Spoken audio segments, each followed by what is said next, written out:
Welcome back to Boostly. As you know, my name is Mark Simpson and I give hosts just like you the tools, the tactics and the training to get more direct bookings.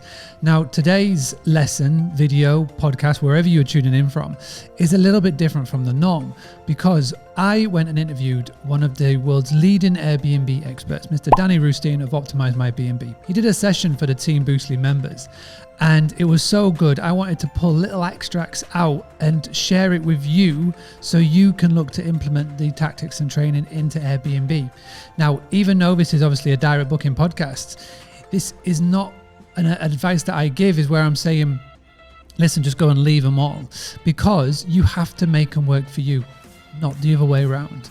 They spend so much money on advertising costs and marketing spend that you have to be visible on them. There's so many things that you can be doing afterwards to convert them into a direct booking. But for now, what I want for you to do is to utilize these tips that we're going to share with you on Airbnb and how you can put them into practice.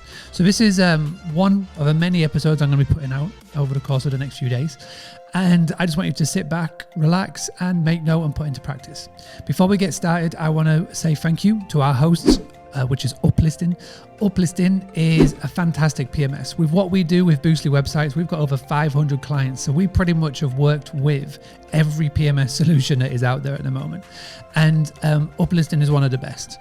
You can go and find out more by going to boostly.co.uk/uplisting. Their guarantee is that you will never get a double booking, which is great. It will link you to Airbnb, it will link you to Verbo, Booking.com and the rest. It will do a lot of the work for you. It will make your life as a host so much easier. So thank you to Uplisting.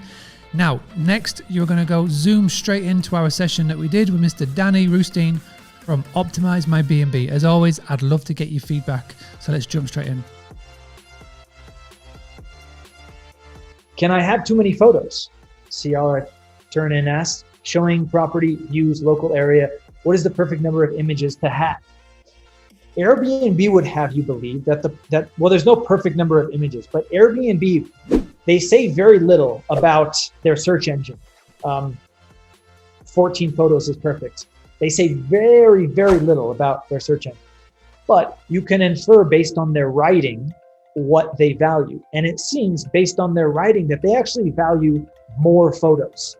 I'm the opposite. I think that's the wrong way to approach it because I'm looking at conversion. How is someone more likely to finish 12 photos or to finish 32 photos, which is what most hosts have, 32, 42, 52. I optimized a listing who had 67 photos the other day. They're not going to see any photos in the back half or the back 60%.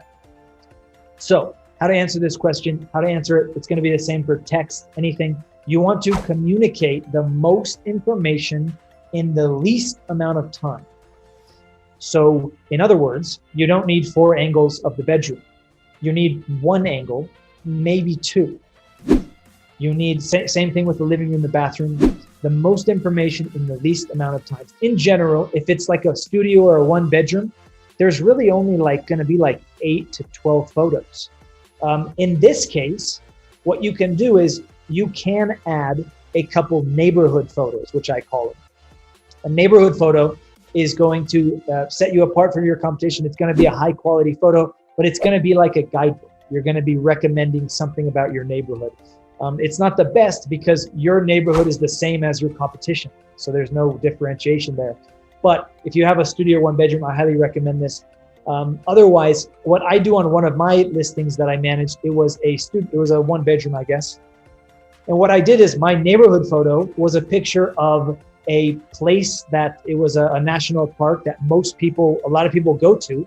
And my caption said, if you book with me, you're going to get my tips, which include a way to park at this place and get in for free parking, free access. You get that with booking my place. That's a good use of a neighborhood photo.